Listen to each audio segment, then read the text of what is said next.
Hey guys, welcome to my second Coraline Conversations. Today I have Gabby G. Hi, my name is Gaby and I just started YouTube and I do DIYs, conspiracy theories, and some other things. She is a relatively new channel, and the link to get to her channel is going to be in the description below, so please go check it out after you see this video. And her first video on her channel is a Coraline theory, and I thought she had a really interesting idea about Mrs. Lovat. So Gabby, if you don't mind, would you give everybody a summary of what you talked about in that video? So my theory started with the grandma being the beldam and she creates puppets to lure the kids into the other world. Now, what really sparked my interest in your theory was when you said that Wybie was a puppet. I've said that kind of thing over and over again for the characters in the other world, but I've never really considered that for characters who are in the real world. And of course, no matter what theories you believe, the first time Coraline meets Wybie, she's definitely in the real world at that time. So Gabby, was there any specific moment that said to you or gave you that aha moment where you said, yeah, I can see where real world Wybie is a puppet?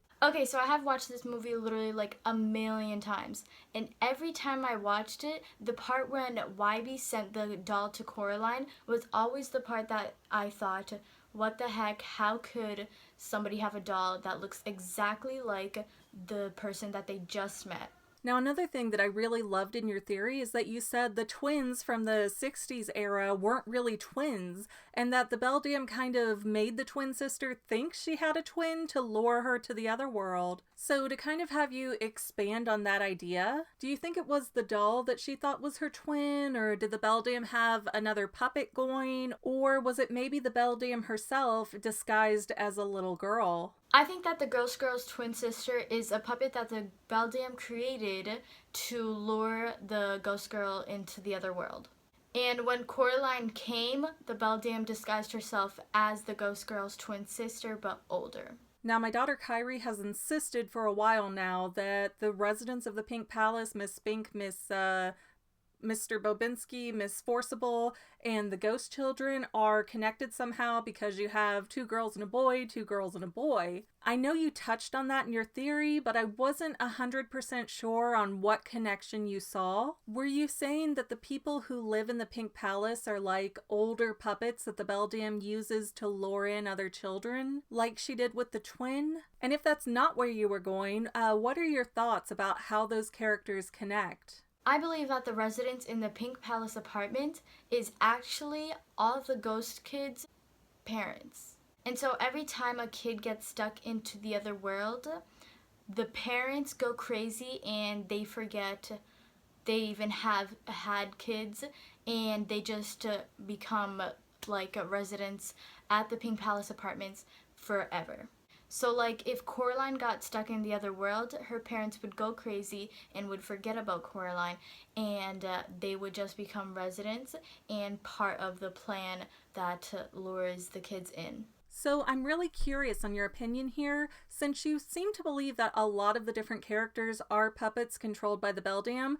Then what do you think about like the other father and other Wybie and the characters that we know are exclusive to the other world?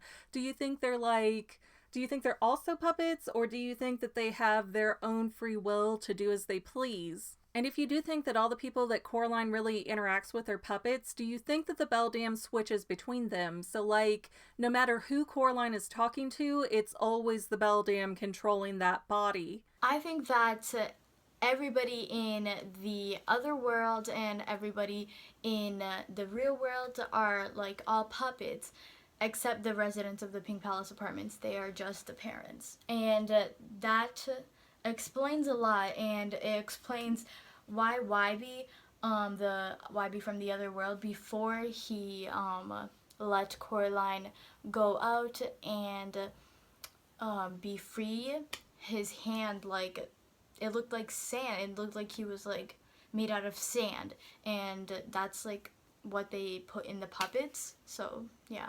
Okay, that's really all the questions I have today, so thank you so much again, Gabby, for doing this. I had so much fun collabing with you. Thank you so much for having me. And everybody, please check out her channel below. I've got the link going. Okay guys, that's a wrap, and we'll see you next time in the next video. Well, that's all I have for now, but this video's not quite over yet. I get a lot of comments that say, do a theory on this topic, but I've already done those theories. So please consider going to my main channel page and clicking on the video tab so that way you can see everything I've done. You will probably find a lot of things you like that you never even knew that I posted. I want to let you know that I also have 2 other channels, Say Halo Goodbye Gaming and the Family Vlogs. Thank you so much for watching, and I hope you enjoyed enough to hit subscribe and share. I can use all the help I can get to let other people know that this channel exists. And if you made it this far, leave me a comment that says something like, hey, I made it to the end, and then let me know what kind of videos you want to see in the future. I can't make any promises, but the more people that request something, the more I can look into it. Okay, well, I love you. I'll see you in the next video.